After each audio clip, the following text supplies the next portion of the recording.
Oi Liliane, tudo bem?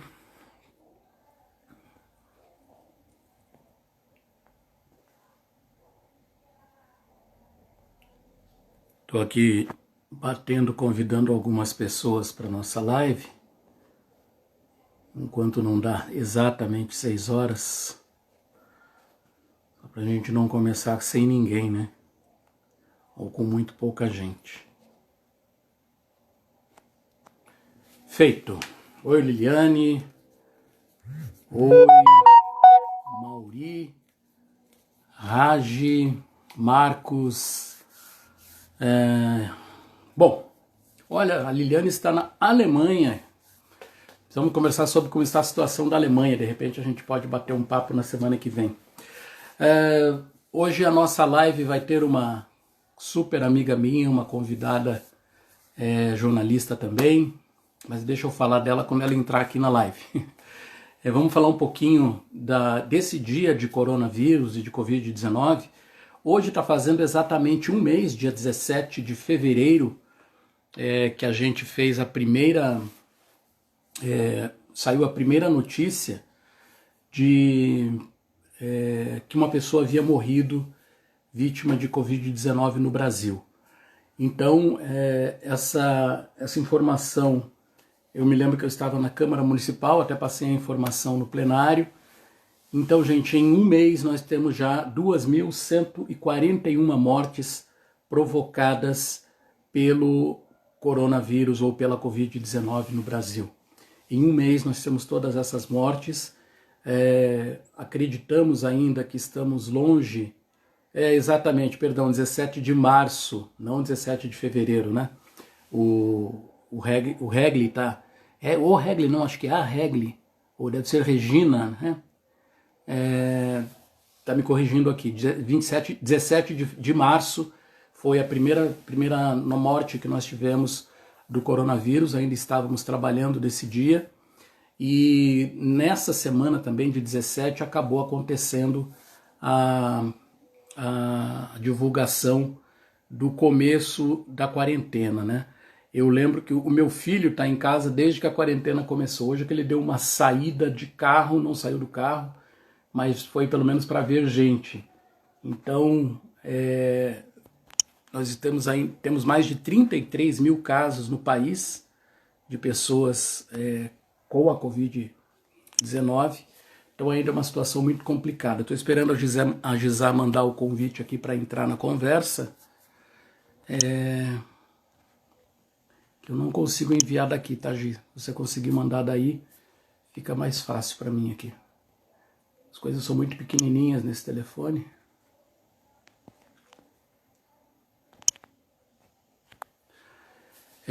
Então, nós estamos numa situação ainda muito complicada no país e no mundo. Até que não tenhamos aí muitas perdas a mais do que nós já temos. Como falei, são 2.000 pessoas. Olha quem está aí. Gente, essa é a Gisá Batista Jensen, ali com 3 queria dos nenê seus chorando? 4 Você queria o nenê chorando na tua live? Eu trouxe. Ótimo. Ó, insatisfeito com essa quarentena. Não corre, não corre. Só um pouquinho, a gente já se organiza, tá bom? Cadê o papi? Cadê o papi? Dá pra esse aqui. É excesso de amor, sabe? Pronto, tchau, pessoal. O papi cuida bem de vocês. Qualquer coisa traz aqui que eu dou mamar, né? Ele pode dar mamar falando, né, na live, né? Pode, sem problema. Pode? Gente, essa que está aí, então, para quem não conhece, pouca gente não conhece, é a Gisá Batista, jornalista, já foi repórter, apresentadora do canal Mercosul, né? Tá baixinho a live aqui, deixa eu levantar um pouquinho. Tá baixo? Já trabalhou na RTC. Não, a minha que estava baixa aqui. Ah, tá bom. E eu a convidei para conversar, porque, como vocês viram, ela tem uma rotina legal. Vocês viram aí 3 dos 4 filhinhos que ela tem. Todos ainda com... O mais velho tem 9, né? 9. Então, de 9 a menos de 1 ano de idade. E daí eu queria saber, né, Gisela, como é que você faz para a gente conversar aí, essas famílias grandes e tal, que tem um espaço fechado, como é que você faz para administrar uma família desse tamanho em casa? Vocês estão seguindo a quarentena? Como é que está sendo esses dias? Tem vontade, às vezes, de sair correndo? Como é que é para você? Como é que está sendo para você e com o seu marido? Então, as mamães me perguntam muito na rede social, e aí, tá dando conta? Eu respondo na lata, não. Não tô dando e tá tudo bem. Né? A primeira coisa que eu acho que super importante falar para as mamães de plantão é a gente não precisa dar conta. A gente não precisa ser perfeita.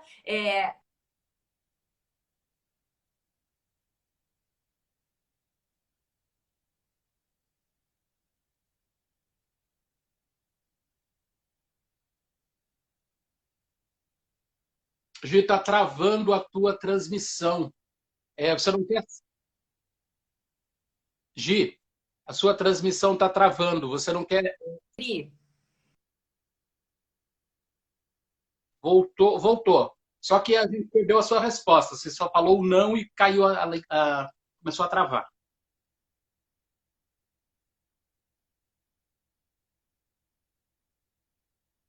Tenta de novo.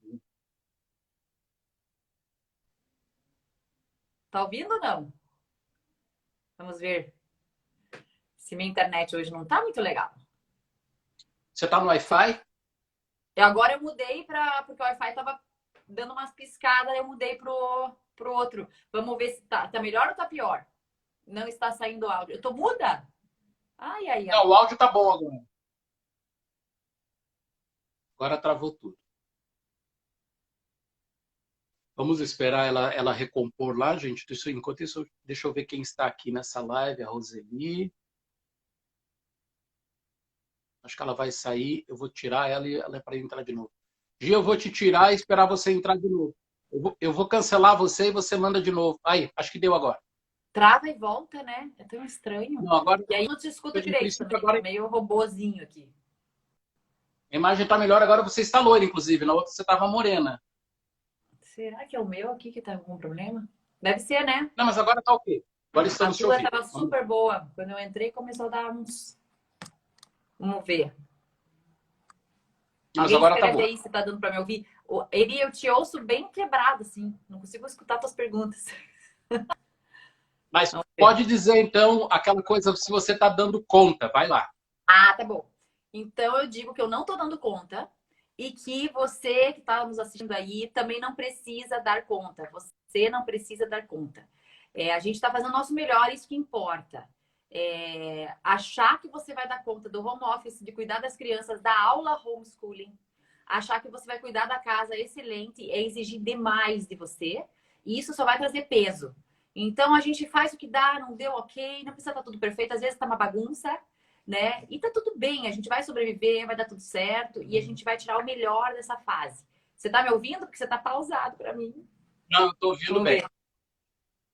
E o pessoal tá ouvindo? Faz um sinal aí. Olha, tem gente não, da Alemanha ouvindo. tem gente do mundo inteiro aqui. Vamos ver se melhora isso aqui. Eu já mexia nas coisas que eu achei que podia... Tá me ouvindo agora? Não, a tua transmissão tá legal. Você tá me ouvindo? Ai, eu não te escuto. Sabia que fica tudo quicado? Falei bem devagar. Você está me ouvindo?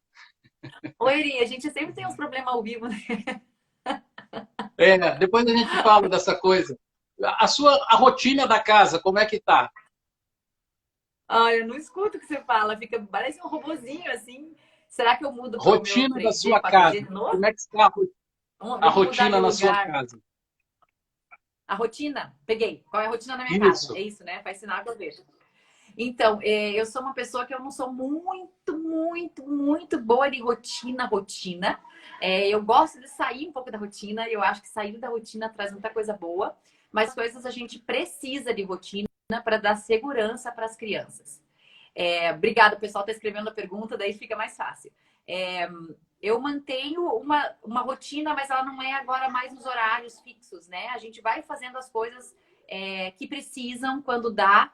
E assim, é o que eu falo, né? Você não precisa dar conta e você não vai dar conta com a excelência, por exemplo, que a criança estaria na escola, o homeschooling, né? Ou se você só desse o homeschooling, só ensinasse em casa. Então, assim, eu tô com 4 crianças aqui, eu vejo eu vejo gente reclamando e tá fazendo homeschooling com uma, com dois, né? E pensa que eu tô com 4. Tem horas que eu tô assim, não fiz mais nada, só fui ao banheiro às 3 da manhã, 3 da tarde e consegui fazer o primeiro xixi. É assim, tem dias que vai ser assim, tem dias que tá tudo certinho, tudo fluindo, e a gente celebra esses dias, mas nos dias ruins, aqui minha conexão vai pausando às vezes. Nos dias que são ruins, que tudo desanda, as crianças não conseguiram fazer as lições, a casa tá uma bagunça, você não deu conta e nem tá com vontade de dar de conta das coisas. Nesses dias eu cuido de mim, né? Eu tento falar para mim mesma que eu não sou essa estação que nós estamos passando, eu não sou a quarentena, eu não sou a bagunça da minha casa, eu não sou a falta de estudo das minhas crianças nesse momento. Eu sou muito mais do que isso. Então, eu acho muito importante a gente entender que o que está acontecendo na quarentena dentro das casas não define a gente, não define a nossa identidade, né? Nós somos muito mais do que isso. E a gente não pode esquecer de quem a gente é, senão a gente entra numa vibe, né? A gente vai ficando muito mal, porque as coisas vão sair do trilho. Então, se você é muito programático, ou você é muito de rotina, ou é muito exigente com você mesmo, e tem que ser assim, assim, assim, a quarentena vai te quebrar, né? E às vezes é bom que te quebre, porque as coisas não são exatamente como a gente planeja na vida, né? Muita coisa desanda. Mas a beleza é como que a gente sai desse desandar, né? Como que a gente sobrevive a isso e como a gente se levanta mais forte depois, né? Com mais sabedoria, com mais energia, com mais conhecimento, mais destreza, né? Eu digo destreza porque eu tive que aprender a ser rápida e ágil, uma mãe ninja com 4 crianças, né? Você tem que dar conta de 4 crianças, são 4 crianças precisando coisas, necessitando coisas, né? A parte emocional também mexida, porque de repente saíram da escola e estão enfurnadas em casa. Mas nós estamos tirando ouro disso. A gente está se conhecendo melhor e, incrivelmente, a gente entra numa rotina de leva a criança para a escola, volta e dá comida, põe para dormir. Você acaba não vendo a sua criança. A reação da sua criança quando ela está brincando, a reação quando ela está se relacionando com outros, a reação ao comer. Você acaba não percebendo porque você está tão ocupado e tão preocupada com a rotina, com os horários que você tem que dar conta, que você acaba deixando isso de lado, né? E não presta atenção e acaba não conhecendo quem mora dentro da sua casa. Então, a quarentena, para quem está em casa informado, é essa oportunidade de você conhecer profundamente o serzinho que mora com você, o marido, né? Ou às vezes é um familiar, um outro familiar que mora com você. E a gente está sendo expostos a situações dentro de casa, que é o convívio excessivo, né? Muito tempo, de uma forma tão intensa que coisas começam a vir para a superfície que antes ficavam escondidas, não precisavam, reações talvez que não precisavam acontecer, agora estão acontecendo. E isso é bom. É bom porque traz para a superfície problemas e situações que eu chamo de diagnósticos de coisas que nós precisamos resolver, porque uma hora ou outra isso ia explodir, né? Então agora é uma oportunidade de você fazer diagnósticos do que você está na sua casa, como as pessoas estão, como está o caráter da sua criança, como ela está reagindo às coisas, como está o emocional dela, né? E aí você avalia isso e você pode elaborar um plano de salvação dessa criança ou desse lar, né? E começar a trabalhar o que precisa ser trabalhado. Então eu acho que nós vamos voltar à quarentena muito melhor do que quando a gente começou. Mas uma das chaves que eu queria deixar aqui para as mamães aí, que eu vi muitas mães de plantão aí escrevendo, não se deixar definir, não deixe que a quarentena e esse momento de crise definam o seu filho e a sua filha, quem eles são. E as reações que eles estão tendo agora não são eles, na verdade. Eles estão expostos a questões externas, estão reagindo a algo do ambiente. E eles sentem e pescam tudo, tudo. Então a gente precisa olhar a família com esse olhar, né? E assim, né, Iri, você me conhece, eu tento sempre trazer leveza e esperança para qualquer situação que a gente tá. Porque eu acredito que isso é mais forte, né? A esperança é mais forte, o amor é mais forte, o pensamento positivo, as coisas de Deus são muito mais fortes de qualquer coisa que venha oprimir a gente, né? E querer anular a gente. Então, como família, Diga uma a coisa, gente está tentando você, sobreviver assim. Pode falar, não te escuto, você, senão alguém traduz aí.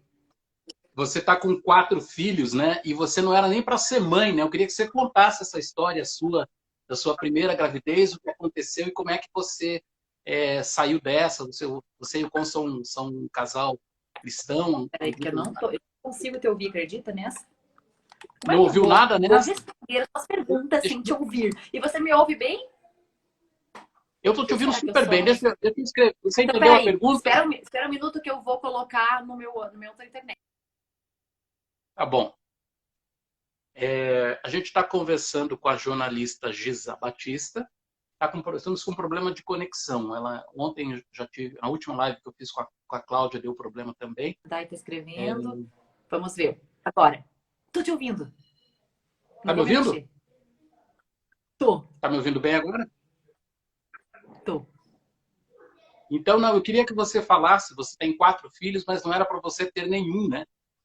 Se você tivesse desistido o primeiro não que você recebeu, eu queria que você contasse isso, a sua primeira gravidez, como é que foi, a primeira mesmo, e o que Uhum. aconteceu. O Eri acompanhou de perto todo o meu drama. Eu tava, né, na TV com ele, trabalhando na época. O meu sonho sempre foi ter família, mas eu sempre quis trabalhar, né? Sempre quis fazer esse paralelo. Mas eu tinha isso de querer ter família. Eu quero ter filhos, eu quero, né? E meu marido também, a gente tinha aquela história romântica, né? O meu primeiro namorado, eu também, primeiro cada um. E a gente tinha essa história linda, né? Achando que já ia ter filhos, ia acontecer tudo isso. Engravidamos e eu acabei perdendo o primeiro bebê. Foi um balde de água fria, foi a primeira situação de crise real da minha vida, que eu coloquei em jogo tudo, a minha identidade como mulher, né? Será que um dia eu vou poder gerar? Será que um dia eu vou poder dar uma família? Porque casou comigo esperando ter uma família, né? E tudo isso, né? E afetou até meu trabalho, né, Iri? Eu tava muito triste, eu tava muito para baixo, eu já achava que nem para trabalhar servia para nada. E a mulher realmente ela confunde tudo nessa época. Acontece alguma coisa no nosso útero, eu digo que útero e cabeça só pode ter alguma ligação que ninguém nunca descobriu, porque abala a gente de uma forma muito forte. E nesse momento eu acabei perdendo o bebê, fiz uma curetagem, que é um procedimento para tirar o bebê. A curetagem normalmente é super simples, mas para mim foi complicadíssima. Não conseguiram tirar tudo. E o que ficou no meu útero foi um resto ovular que se transformou numa doença chamada mola invasora. É uma espécie de câncer, não é bem um câncer, mas a mola invasora é um organismo que se alimenta do útero, perfura o útero e passa para os outros órgãos. Então eu corria risco de vida, risco de perder o útero, risco de se espalhar pelo corpo e de morrer. Né? E de repente, uma pessoa toda romântica, sonhadora, né? E se dá conta de que está vivendo isso, está no meio de um furacão, vendo todos os sonhos indo por água abaixo. E eu sempre fui uma pessoa de muita fé, né? Eu sempre acreditei que existia algo maior, que Deus existia, que Ele estava comigo. E nesse momento eu não duvidei que Ele estava comigo. E eu estava passando por algo no corpo, uma doença, né? E era uma sentença, porque eu tinha que fazer quimioterapia, já não poderia engravidar mais por um bom tempo. E nesse momento eu me apeguei ao que eu tinha de mais forte nessa época, que era a fé. Né? E eu clamei, eu orava, eu pedia: Jesus, cura, né? Tira isso de mim, eu não quero isso, né? Eu quero ter família. E comecei a experimentar o que é ser também, no meio de uma crise, uma situação, ser positiva. E começar a falar coisas positivas. Então, em momento nenhum eu falei: eu não vou mais ter filhos, eu não quero mais, ou eu vou perder o meu útero, eu vou morrer. Eu continuava falando: não, mas vai dar certo, né? E até confortando as pessoas que estavam ao meu redor. E nesse momento o que aconteceu foi realmente uma cura, né? É sobrenatural mesmo, tá? Até na internet a história inteira para quem quiser acompanhar. Realmente foi removido, né? Eu vomitei para fora esse câncer, essa mola invasora. E o que aconteceu? Essa cura foi tão instantânea que o meu útero deveria estar machucado, né? Como na primeira ecografia, ele estava com corte e ia demorar meses para cicatrizar. Mas o que aconteceu foi que na ecografia o meu útero estava perfeito para gerar. Essa foi a frase do médico. O que aconteceu com o teu útero? Quem que trocou teu útero? Porque semana passada estava machucado, agora ele está novo. E ele me disse: você pode engravidar amanhã. E mais ou menos foi o que aconteceu, porque deu um mês, né? Passou meu primeiro ciclo, eu já engravidei, né? E aí, 9 anos agora essa história. E realmente, o meu diagnóstico, se pesquisar na internet mola invasora, você vai ver que história trágica, né? Que acontece com as mulheres. E realmente, normalmente, se tira o útero quando não consegue curar. E hoje eu tô com 4 filhos, né? Então eu vejo assim o fruto de você resistir numa crise, de você não aceitar goela abaixo as coisas negativas, né? E você declarar as verdades, declarar as coisas positivas e se apegar, né, na sua fé. E foi muito, muito especial pra gente. Hoje eu tenho o Johan, que é o mais velho, de 9 anos. Ele sabe que ele é um milagre, né? Ele mesmo conta essa história, eu não escondo dele. Eu acho que ele tem que saber, porque isso faz parte da história dele, né? E depois todos os outros filhos vieram também como esse milagre na minha vida. E hoje eu vejo eles, e às vezes tem essas situações que todas têm em casa, né? Da criança tá em crise, tem birra, brigam, e às vezes não estão se comportando bem, às vezes estão indo para um caminho que você não desejava, não imaginava que fosse assim. E toda vez eu olho para eles e eu lembro, eles são um milagre. Eles são um presente. Eu né, batalhei por essas crianças, né? E isso, todo aquele problema se torna pequeno. E aí eu já consigo resolver. Eu falo, não, se Deus me deu, confiou essas crianças para mim, eu vou conseguir criá-las, eu vou conseguir, mesmo que seja 4, porque o Brasil é muito, né? Mas eu vou conseguir, eu vou dar conta. E agora na crise da quarentena é muito legal, porque muitas mães não estão mais acostumadas a estar com seus filhos em casa. Já entravam em desespero nas férias, que é um tempo em que vai passar, que você sabe quanto tempo é, né? Você vai dando umas enganadas. Agora, em tempo determinado, então aquele pânico eu não tenho mais. Né? Eu olho aquelas crianças, eu falo, elas são presentes para mim, elas foram dadas para mim, eu sou a melhor pessoa que existe nesse mundo para cuidar delas. E eu não preciso de material tal, eu não preciso de técnica tal, não tenho que assistir curso online nenhum, de nada. Eu sou mãe deles, eu sou a melhor mãe do mundo. Então, isso, da gente colocar na nossa mente, ajuda também na quarentena.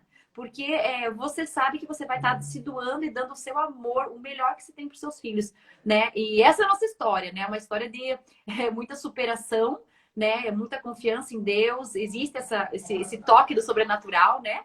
E que mudou, né, Iri, todo o rumo da minha vida. Você me conhece, sabe da minha história, me acompanhou desde estagiária, né, lá na TV, e mudou, simplesmente mudou todo o curso da minha história, mas hoje eu me sinto completa, hoje eu me sinto fazendo o que me traz, assim, alegria, né? Eu tô sempre muito alegre fazendo isso e falando para mulheres e trazendo essa esperança e incentivando as mulheres a ser o melhor delas, né?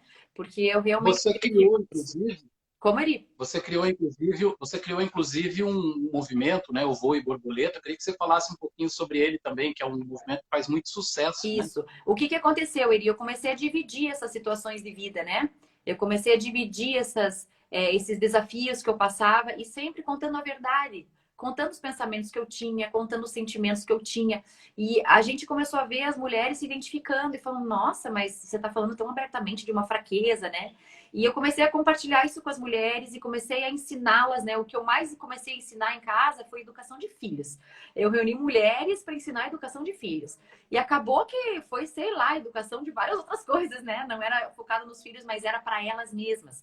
E juntas a gente começou a aprender a ouvir o que Deus estava falando sobre a gente. Porque o mundo fala tanta coisa, a sociedade fala tanta coisa sobre a mulher, e a gente tem que ser tanta coisa, né? Tem que isso, tem que aquilo. E a gente é tão oprimida, e a gente escuta tantas vozes negativas de que a gente não consegue, que a gente não pode, que isso e aquilo, e a gente começa a ir tão para baixo e acreditar tanto nisso que acaba tendo um mar de mulheres anuladas, quietas, rejeitadas, maltratadas emocionalmente, né? E o Voo e Borboleta surgiu assim, com um grupo de 15 em casa, mulheres que começaram a descobrir quem elas são. Ó, tem um monte de borboleta online aí.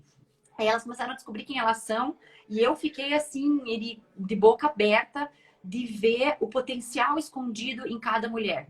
Então hoje eu vejo cada mulher, elas vêm para mim com situações assim, elas estão no fundo do poço, sabe? E eu vejo essas mulheres com um olhar assim, uau, ela tem um ouro. Essa mulher ainda a gente não descobriu, mas ela tem um ouro para essa sociedade que só ela tem.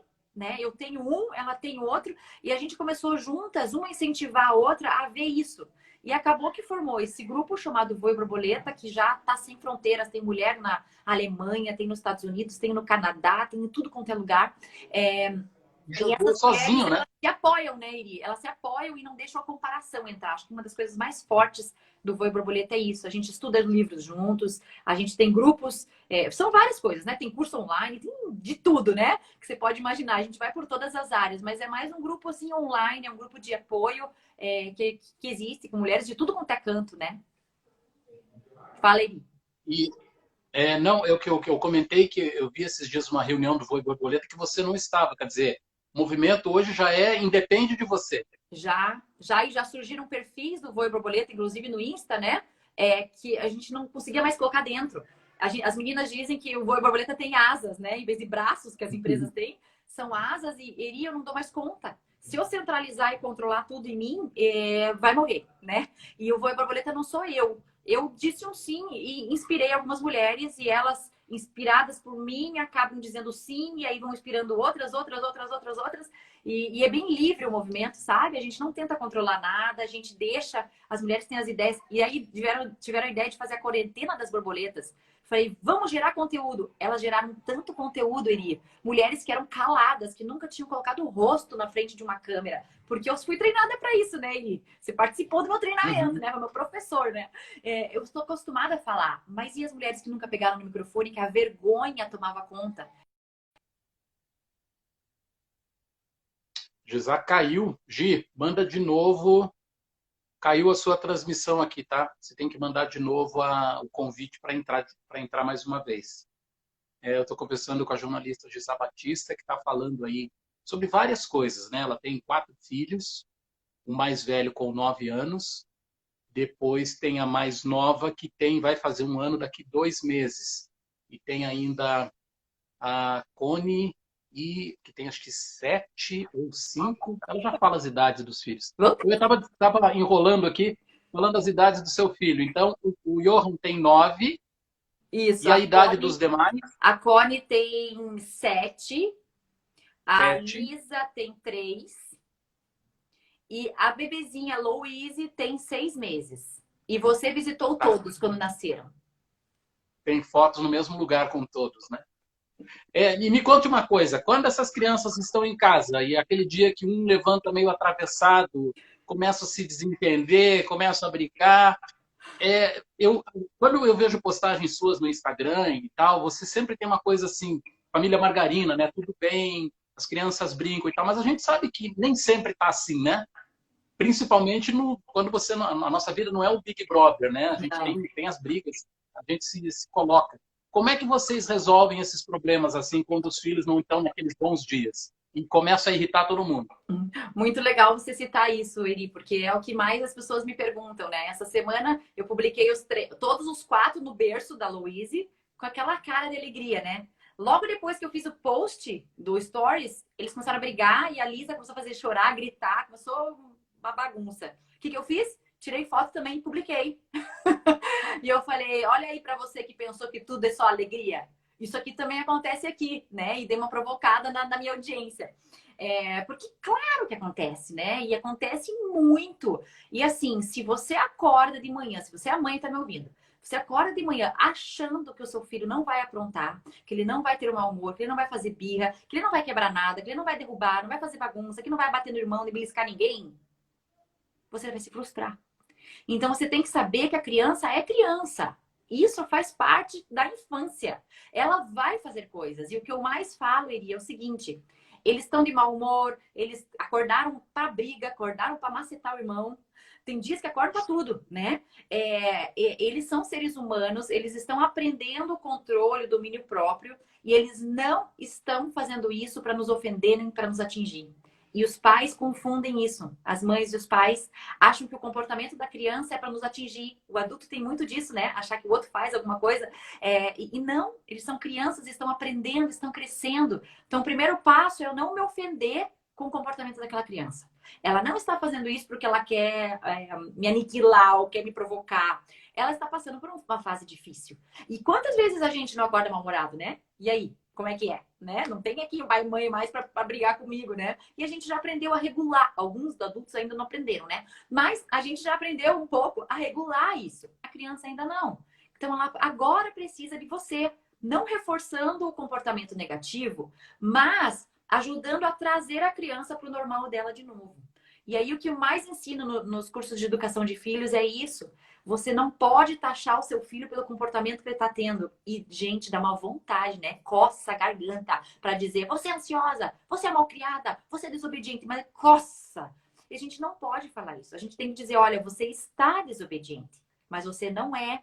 Volte para a sua essência. Eu vou te ajudar. O que você precisa? Essa é a pergunta que o Conrad também estuda bastante, meu marido, né? Educação de filhos, e nós estudamos fizemos um curso, um livro tal, que se chama Win-to-Win Parenting, que quer dizer assim, é um ganha-ganha, uma educação onde a criança ganha e o adulto ganha. Não é assim, eu vou ganhar uma disputa ou a criança vai ganhar de mim, que tem muito na nossa cultura, né? Uma disputa. Ah, tá me provocando, agora eu vou ganhar. Não é isso. Existe uma forma de educar em que o pai ganha, a mãe ganha e a criança ganha. Então, quando ela tá com esse comportamento ruim, eu vou reforçar o positivo para ela. Eu vou trazer ela de novo para o lugar, eu vou fazer perguntas. E o Conrad sempre faz essa pergunta, e eu acho o máximo a pergunta dele.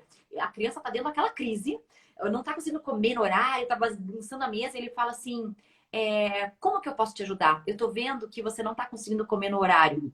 Como é que eu posso te ajudar? E ele para bem sério, o Conrad não se altera, né? Ele não grita, como às vezes eu berro. Ele não grita, ele, como eu posso te ajudar? E a criança, e ele, como que eu posso te ajudar? E a criança vai pensando, às vezes não sabe, não sei, você quer a ajuda do papai para ajudar você a saber?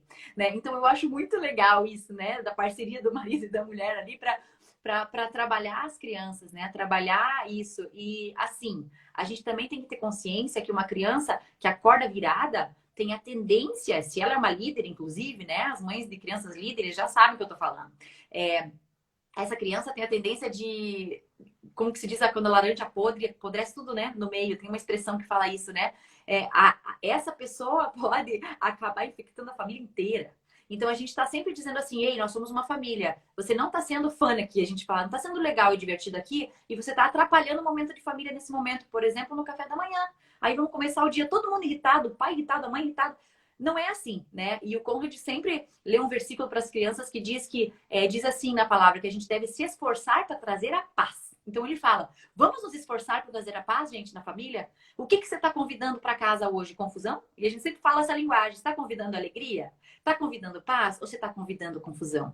E eles já vão perceber que a reação deles e a escolha deles de agir assim, porque eles estão escolhendo, eles não são vítima também, né? A escolha de agir assim está infectando toda a família e vai ter um fruto, vai ter uma consequência disso no dia, né? E vão perder coisas, né? Vão perder privilégios, eles já sabem o que vai acontecer. Então a gente só tá ali para trazer a consciência, mas, né, Eri, você sabe, né? É um negócio que parece que a gente faz, e às vezes eles não estão compreendendo, mas eles estão compreendendo, eles estão recebendo. A gente tem que, acho que ser pai e mãe é a função mais repetitiva, né? Você tem que ter muita É paciência, verdade. né? Agora tem uma coisa que é legal na história da Gisá e do Com, é Olha o que a Jason Gisá aí, oi pro Jason. Oi, Jason, que saudade de você. tem um monte de gente aí, um monte de borboleta, e, enfim, um monte de gente. Que você estava tudo bem, estava trabalhando, tinha o seu emprego, e resolveu ir para a Alemanha, largou tudo, foi para a Alemanha, que seu marido já tinha, o Johan já era nascido nessa época, né? Aí voltou da Alemanha, tal, voltou a trabalhar, tal, de repente foi para os Estados Unidos já com 3 filhos. Eu queria que você falasse isso, que é uma coisa assim, as pessoas têm uma vida organizada e não arriscam por nada. Eu pelo menos, não teria essa coragem que você teve, que o Com tiveram, de sair, tá tudo certo aqui, mas vocês foram buscar algo mais lá fora, as dificuldades de ser um imigrante, né? Que a gente sempre sabe que a vida lá fora não é fácil. Queria que você dissesse como é que vocês enfrentaram esse desafio e como isso foi bom para vocês. Certo. Olha, Eri, quando a gente decidiu ir para a Alemanha, é porque a gente entrou numa rotina tão desgastante de somente trabalhar e voltar para casa e dormir, que a gente sentiu que a vida não tinha nenhum propósito, não tinha mais nada. Não pode ser só isso, né? Não pode ser só trabalhar, ganhar o dinheiro, gastar o dinheiro e daí trabalhar de novo. Tem que ter algo mais, né? E a gente estava tão desgastado com essa rotina que parecia que estava engolindo a gente, que a gente estava assim: vamos fugir daqui. Eu acho que o problema é onde a gente está. Então vamos sair, a gente não tá conseguindo render, tinha coisas que a gente queria fazer que a gente não conseguia fazer. E a gente resolveu fugir, na verdade, né? E o meu marido fez um mestrado sanduíche. O mestrado era aqui, né, pela Federal, e depois era na Alemanha. Ganhou uma bolsa. Então, pensa lá, que presente, vamos lá, vamos todo mundo para lá. E ele ia sozinho, na verdade. E eu falei, não, eu tinha muito firme que a minha família é minha família, em primeiro lugar. Eu não vou deixar o meu marido ficar longe do meu filho de 2 anos, 1 ano e meio, mais de 1 ano. Essa criança não vai nem conhecer o pai, né? Então eu falei, isso vai ser uma marca na vida dele. Eu quero que a família esteja sempre unida. Então, para onde ele for, eu vou, né? E eu tava na TV e eu lembro que eu pedi a conta. Na semana que eu pedi a conta, eu descobri que eu tava grávida do segundo bebê. Falei, gente, quem que é a pessoa maluca que pede a conta com o segundo filho vindo? Me veio um desespero assim, mas ao mesmo tempo me veio assim, não, vocês vão descobrir coisas na Alemanha, vocês precisam ir para a Alemanha. E eu tinha um sonho de falar um alemão assim, fluente. Eu já estudava alemão, não sou descendente de alemão com meu marido falava alemão muito bem, mas eu queria ter essa experiência intercultural. Eu acho que acrescenta muito pra gente, sabe? E ali no trabalho eu já fazia o que eu precisava fazer, já, né, estava num ambiente que eu já tinha aprendido o que eu precisava fazer. Eu podia crescer ainda, mas eu estava ali, né? Meio estabilizada ali na minha funçãozinha. E aí realmente fomos para a Alemanha e o mais legal, Eri, que a gente descobriu, veja como que pode, né? A gente descobriu que a gente mudou de país, mudou de casa, saiu da companhia de todo mundo, que a gente achava que a gente era vítima de alguma coisa. E chegou lá, a gente continuou com os mesmos padrões. As coisas que a gente queria mudar, a gente não conseguiu mudar. As mesmas coisas. E de repente a gente entendeu, não é o ambiente onde a gente vive. Eu não posso ser vítima de um ambiente onde eu vivo. Na verdade, a decisão tá aqui, ó, em mim. Eu que tenho que decidir mudar as coisas. Então não adianta fugir de um lugar para o outro, né? Mas estar lá nos ajudou a refletir e ver que se a gente não tomasse um posicionamento e decidisse mudar, a gente ia de novo entrar numa rotina lá. E ia acontecer tudo de novo. A gente achar um emprego, né? Enfim, ia ser tudo de novo. Aconteceu que eu tive que voltar para ter o bebê aqui por causa do parto. Não consegui acertar lá a questão do parto, enfim. Voltei para o Brasil e aí tive o segundo bebê aqui. Então, os meus bebês acabaram nascendo todos aqui, né? A gente produziu fora, mas todos nasceram aqui, no Brasil. E aqui no Brasil, de volta, foi um recomeçar, né? E eu tive essa dificuldade de recomeçar aqui sem o Conrad, porque daí ele teve que ficar alguns meses lá para terminar o mestrado dele. E aí eu me descobri, né? Como mulher, como força que eu tenho, né? E eu não sabia que eu tinha. Consegui cuidar de 2 crianças, uma recém-nascida, sozinha e o melhor. Eu aprendi a depender das pessoas. Eu tinha dificuldade em aceitar a ajuda das pessoas. Eu fui obrigada a aceitar, né? Então, alguém está escrevendo aqui que o marido tem que assistir essa live. Então foi muito legal, assim, os aprendizados, sabe? E assim, você ir para uma outra cultura, você volta para cá e você vê que não existe certo e errado em muita coisa, né? Tem coisa que é cultural do brasileiro que o brasileiro acha que é certo e não é. Não produz um fruto legal na nossa vida, não traz algo legal para a sociedade, não promove o crescimento da sociedade ou o avanço do nosso país. E você chega lá e você vê coisas, uau, os caras pegaram a chave, né? O código disso aqui, vamos implantar para nossa família. E a gente foi criando uma cultura própria. Então, a família da Gisele e do Conrad não tem uma cultura totalmente brasileira. Nós fomos pegando desses lugares onde nós fomos o melhor de cada lugar. Sempre cuidando, né, Iri, para não dizer que o Brasil é ruim, porque não é, nós temos muita coisa boa. Mas no exterior tem muita coisa boa também. A gente só enxerga coisas indo para fora às vezes. Enxerga coisas que nos prendiam, que nos limitam no Brasil, né? No Brasil tem uma mentalidade de miséria muito grande na mente das pessoas que limita a pessoa para crescer, né? Limita de ser um empreendedor, limita de pensar fora da caixinha, né? Então tem muitas coisas, um vitimismo muito grande. Eu sou vítima do meu patrão, eu sou vítima dos meus colegas de trabalho, eu sou vítima do meu marido, da minha esposa, dos meus filhos, eu sou vítima da sociedade. E não é, você não é vítima, você é um protagonista dessa geração, né? Você é uma pessoa que sabe decidir, tem capacidade de fazer coisas incríveis nesse mundo. Então são coisas assim, sabe, Eri, que a gente refletiu e voltou com essa nova cultura. E a gente voltou e não se deixou influenciar pela cultura brasileira das coisas que a gente não gostava. A gente permaneceu com a nossa cultura e foi essa cultura que a gente começou a espalhar devagarzinho para as famílias, amigos, conhecidos. E agora tem essa turma enorme aí de seguidores e tudo. Tem o Voo e Borboleta, que são as mulheres. Tem a Escola do Alto, que daí foi o Conrad que criou. E dentro de... a Escola do Alto e o Movimento Voo e Borboleta estão dentro do Movimento do Alto, que é um movimento de famílias para que as famílias sejam mais fortes. E tenham essa cultura forte, para que a gente consiga fazer esse país avançar, né? Para que a gente, por exemplo, seja famílias estáveis no momento de uma crise dessa. Que a gente consiga passar por essa crise bem, né? Como vencedores, a gente nem imaginava que um dia pudesse passar por uma situação como essa, né? Às vezes eu paro e fico pensando assim, que coisa mais absurda isso que nós estamos vivendo, né? De ser saudável, com sol. A gente está com mais sol embutido da história e a gente em casa. Não, e assim, e as crianças estão na aula do computador, parece coisa do futuro, as aulas em casa, assim, tipo, no passado eu pensava, nunca isso vai acontecer, né? Então são coisas tão diferentes que estão acontecendo, né? Sim. Agora, mudando um pouquinho de assunto, a gente já está com quase 40 minutos de live, tem mais uns 10, 12 minutinhos. Vamos falar um pouquinho de algo que aconteceu em 2011, você se lembra? Que memória! De uma repórter que atendeu o celular num vivo da TV. E foi Oi? uma história que...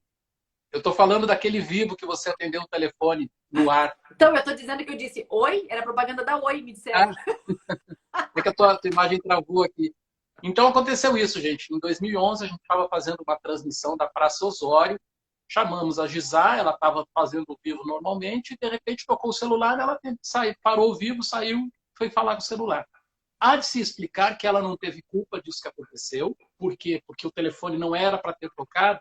E naquela época, quando o telefone tocava, significava que o vivo tinha caído e que precisava reconectar. Então ela estava falando, achou que tinha caído e atendeu o telefone. Mas foi algo que te causou um desgaste muito grande também, né? E você também teve que se apoiar em outros valores para poder superar isso que foi uma crise para você, né? Muito, muito grande. Aquela crise que você perguntou antes lá de ter perdido o filho foi uma crise no meu corpo, na minha saúde, né? Essa foi uma crise profissional. Porque eu comentei até com a Mira numa live que a gente fez na semana passada. A gente, né, ele jornalista, a gente, como todas as carreiras, mas no jornalismo, a gente cava a nossa credibilidade com muito suor, né? É um trabalho do dia a dia ali, de você semear com as fontes, com o teu trabalho ao vivo, e a cada ao vivo você está construindo algo, né? Você construiu, né, Iri, uma história linda na televisão brasileira e foi dia a dia ali com o teu trabalho. E a gente demora tanto tempo para construir isso e, de repente, num ao vivo, numa falha, eu fui taxada, né? Fui carimbada pela sociedade, né? Então, foram 2 milhões de acessos numa época que a internet não era assim como a gente está acostumada, né? Era difícil ter tanto engajamento num vídeo. Então, Sim, realmente sim. virou um viral, né? A gente na TV ali nem sabia lidar com a internet direito ainda. E eu lembro de falar bastante lá. Vocês não sabem, mas a internet é mais forte. Eu falava assim. Eu tô percebendo que a internet é mais forte, né? E naquele momento, o que eu me vi exposta com uma falha, né? E eu falei, puxa, mas são tantos acertos durante a carreira, é uma falha que, ao meu ver, nem foi minha, né? Eu errei, eu assumo que eu errei, mas foi gerado por outros enganos e erros no meio que não foi o meu primeiro, né? Então, assim, eu não podia me defender também na época, né? Era melhor ficar quieta, então acabei engolindo tudo. Tinha gente que ligava para a televisão para dizer para me demitir, ligavam para minha casa para dizer que eu era uma péssima jornalista, pessoas que não me conheciam. No YouTube, as pessoas falavam muito mal de mim, me xingavam. Ai, que falta de respeito atender telefone no meio de um ao vivo, como se eu fosse parar no meio de um ao vivo e atender um telefone, né? Eu não cheguei nesse nível de loucura ainda. Nem tinha 4 filhos para estar tão louca, né? Mas, enfim, brincadeiras à parte. O que aconteceu ali foi que aquilo me abalou profissionalmente, né? Eu lembro de estar amamentando meu filho, chorando, e olhava para ele e pensava, nossa, eu me expus, né? Eu tava exposta ali, e agora todo mundo aqui na minha cara. Eu ia pra rua, iria. As pessoas me reconheciam, faziam assim, ó, alô pra mim. A minha mãe foi no mercado, uma pessoa olhou para ela, ó, a mãe da repórter do telefone. Então, assim, começou a gerar uma vergonha, né? Na família e tudo, né? Meu pai, que era, assim, uma maior fã. Eu vi um dia ele na internet olhando no YouTube os comentários, super arrasado. E eu olhei pro meu pai e eu falei, pai, essas pessoas que estão falando mal de mim não me conhecem, não me definem. E aí eu comecei a mandar para ele o recado de vocês, Iris. Todos os meus colegas que conviviam comigo, que estavam perto de mim, que começaram a me escrever recados de quem eu era, do meu trabalho. E para mim, isso valia. Para mim, eu estava dando credibilidade para esse palpite, porque os outros não conhecem, nem sabiam que não tinha sido meu erro, né? E estavam me acusando, né? Me taxando, me carimbando. E eu lembro que eu brinco que eu recebi mensagens póstumas, parece que eu tinha morrido. Sabe aquelas mensagens que você vira anjo? Você é isso, você é aquilo. Sim. Daí eu recebi de um Fica a sua professor, vida. em vida. Eu recebi de um professor da faculdade, ele escreveu assim num post: ela foi a minha melhor aluna até hoje. Falei, pô, ele nunca me falou isso. Não sabia disso. Né? E eu achei o máximo. Eu falei, caramba, descobri que, pô, até que eu ia bem, né? Talvez nessas áreas, né?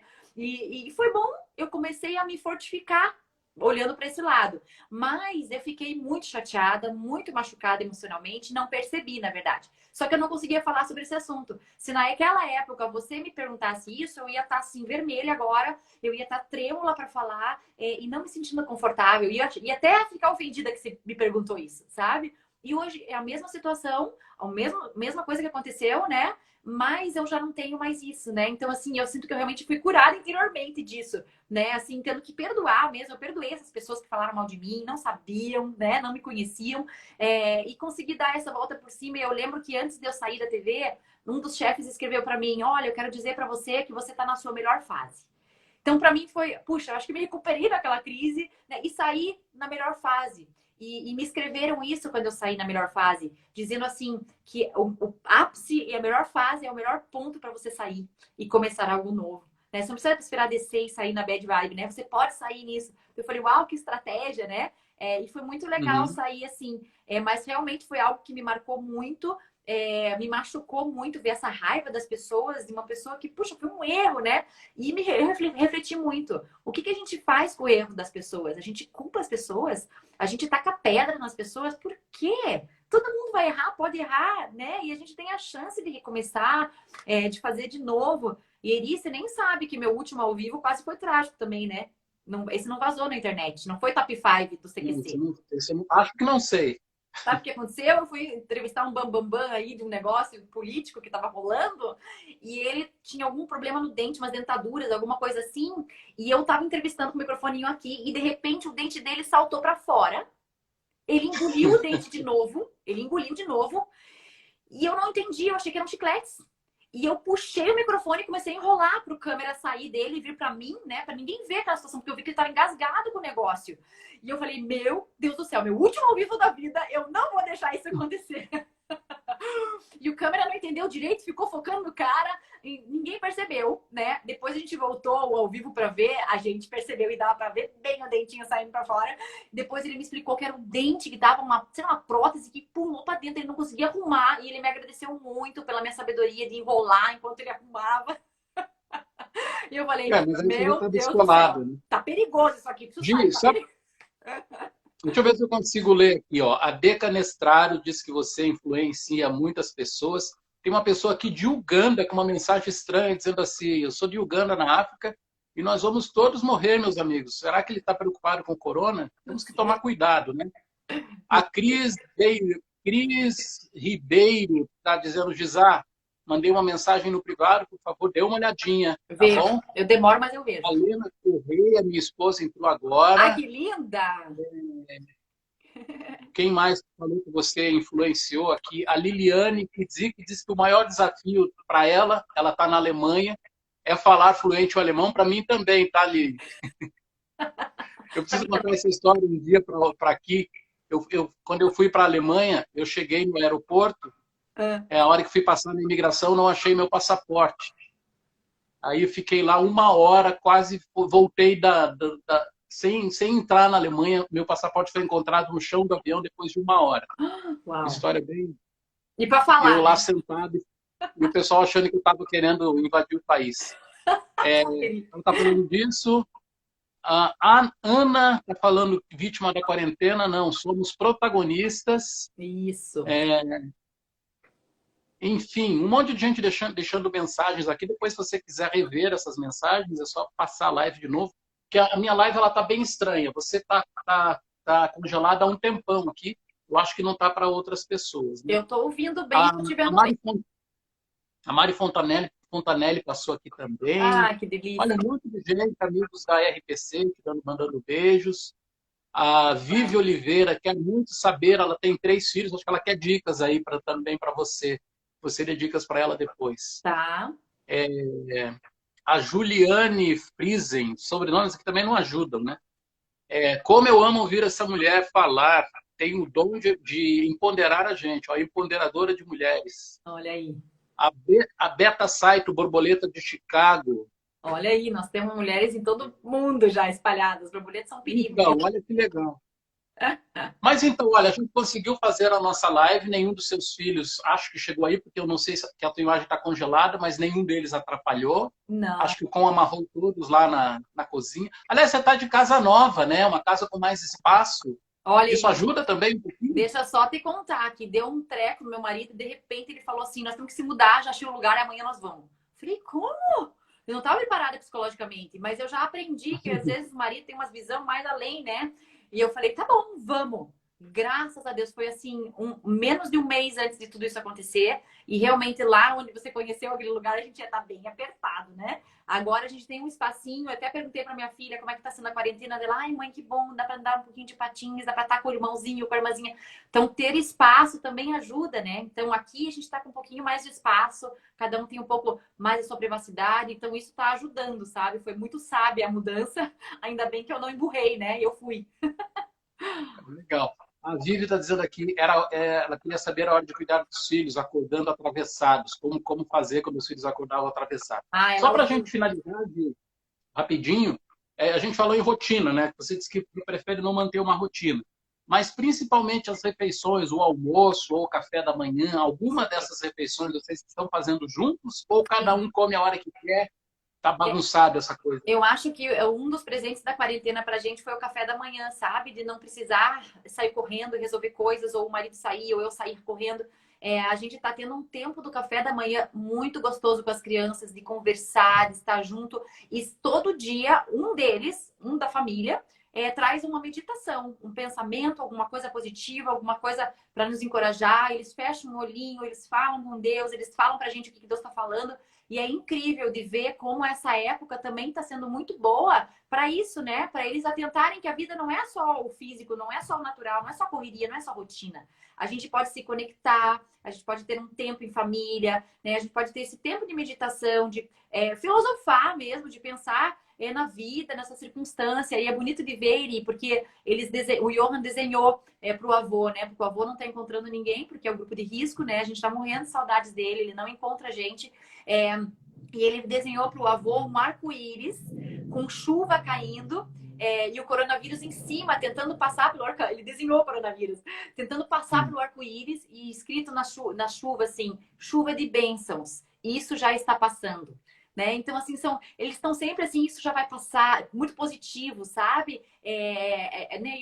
E o arco-íris, ele significa isso, né? Assim, uma promessa que vai dar certo, vai ser bonito no final, né? Então, assim, a gente está se fortalecendo nesses momentos. Isso a gente tem rotina. Comer junto pra gente é algo fundamental e a gente não abre mão desses momentos, né?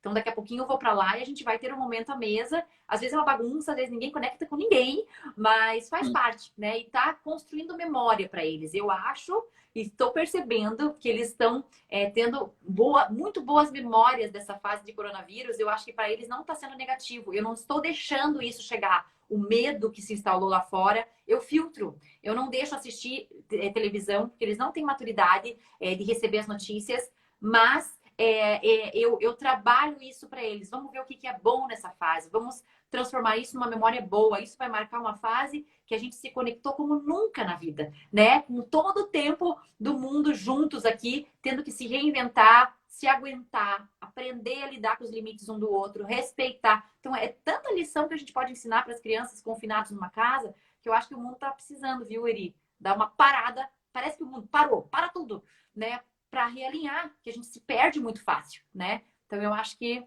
é isso aí. Tá bom. Gi, muito, muito, muito obrigado pela sua deferência, pelo seu carinho. Você sabe que eu sou um fãzaço seu, né? Eu que sou, Henrique. Parabéns pela família maravilhosa que você tem. E vamos fazer outras conversas aí, uma outra hora, se você quiser, para a gente bater papo. Vamos, Né? só chamar. Mas essa foi muito legal mesmo. Queria agradecer a todas as pessoas que participaram, que fizeram perguntas, ainda estão fazendo perguntas, mas é bom a gente encerrar, porque senão daqui a pouquinho o Instagram fecha e a gente não termina. Muito Mas sábio. então, muito obrigado para você. Abraço no com e beijo nas crianças. Obrigada. Valeu, Gi. Depois que passar, venha me visitar na Casa Nova. Tá bom, vou sim. Até mais. Tchau, tchau. Beijo, tchau. Então, gente, essa foi a live com a Gisá Batista. Vocês que quiserem seguir a Gisá, é só bater @GISAH, que já aparece o nome dela. Quem não é aqui da minha página, né, é só também curtir @EriveltoCWB, Erivelto com H. Eu tenho feito lives aí quase todos os dias nessa pandemia, com assuntos diferentes, assuntos diversos, e agradeço muito a participação de vocês, ok? Um abraço, a gente se vê. Eu vou deixar essa live aqui por 24 horas. Quem quiser compartilhar, quem quiser passar para outras pessoas, fique à vontade, tá bom? Um abraço, até mais, tchau, tchau.